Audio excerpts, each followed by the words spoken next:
Artists over the years have recreated the human spine because of its amazing structure, a natural work of art. Also referred to as the vertebral column, this bony structure provides a pillar and point of anchor for the main mass of the torso. It also carries the weight of the head. The spine is comprised of 24 vertebrae, each separated by intervertebral discs. You'll notice that the spine appears to have a wave. This curvature is physiological, and complications occur when this natural curvature is altered.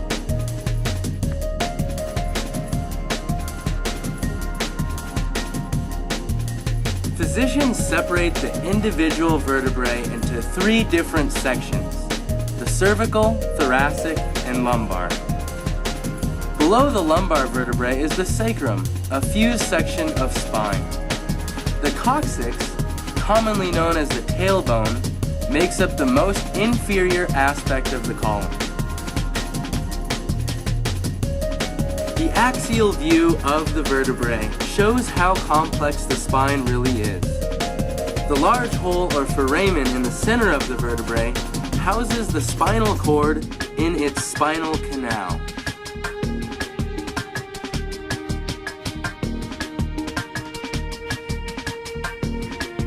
The complexity of the vertebrae is classified by several anatomical features. The most posterior ridge is called the spinous process. You can feel these bumps running down your back. This region is known as the lamina. It connects the spinous process to the pedicle.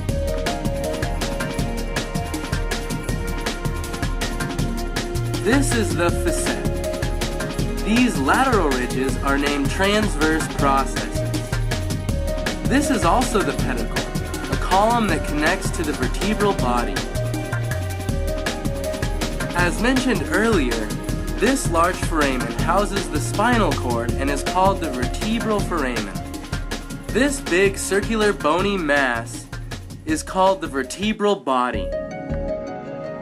The articular process shown here slides against an inferior articular process on the body above, making a facet joint which is enclosed by a joint capsule.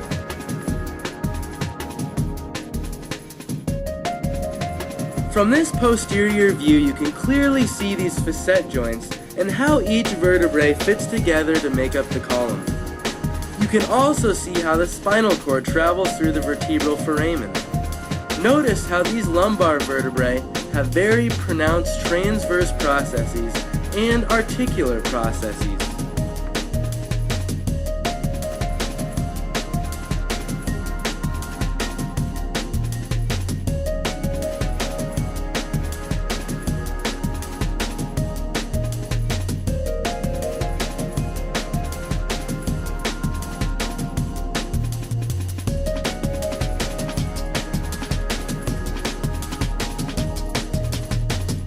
This is only the cervical vertebrae.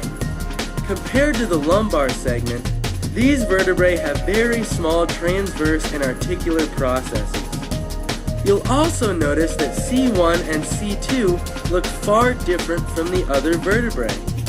C1 is named the atlas, and C2 is named the axis.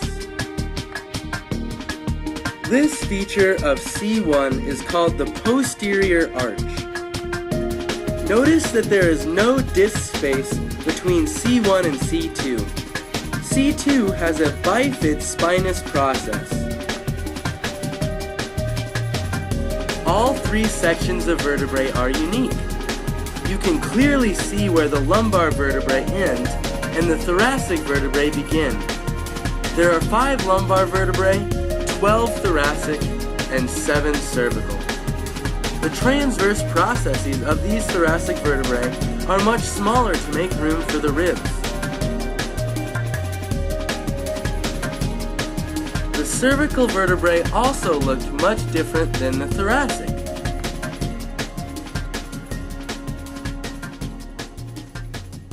Look at how the facet joints and intervertebral discs allow for spine movement. This anterior view of the lumbar spine shows how the discs fit in between the vertebral bodies.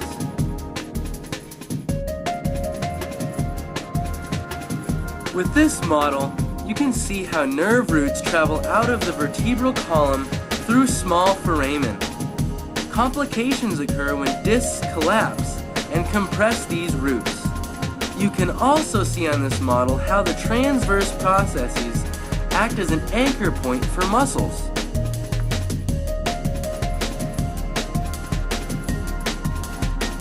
Here we can see the posterior aspect of the spine and how muscles such as the multifidus attach to the spinous process.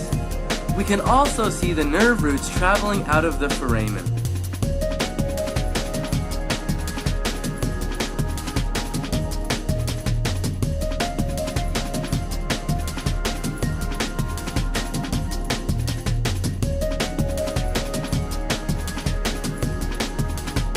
The nerve roots in the cervical region also travel out from the spinal column laterally. Here you can see clearly the non-existent disc space between C1 and C2.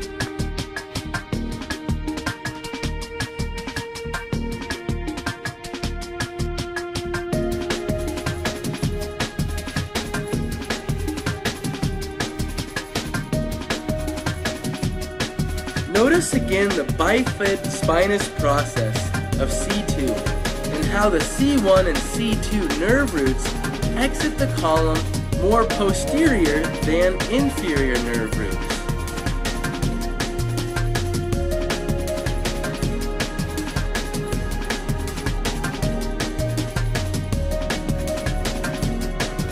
There are many ligaments associated with the vertebral column. The anterior and posterior longitudinal ligaments connect adjacent vertebral bodies. The ligamentum flavum connects adjacent lamina. The interspinous and supraspinous ligaments connect adjacent